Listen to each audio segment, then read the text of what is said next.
तर काय म्हणते आपली गडचिरोलीची पब्लिक, आज आपण निघलेलो आहो. आज पेपर आहे आपला वैरागडमध्ये.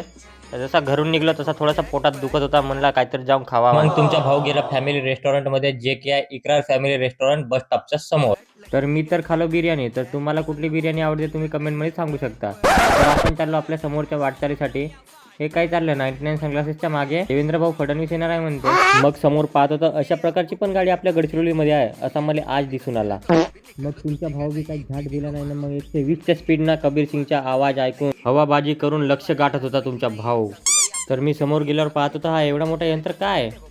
तर याला म्हणतात स्पीड मीटर. तर हा कोणत्या गावाला लागला आहे तुम्ही कमेंटमध्ये सांगू शकता.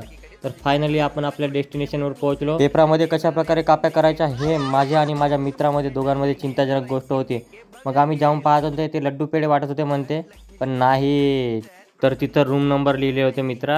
तर गेलो आपल्या रूम नंबरकडे आणि बसलो आपल्या बेंचवर. बघू शकता तुम्ही माझा रोल नंबर 347 आहे. पाहत होतो तर कप्प्या फेकायला बड्याच जमते.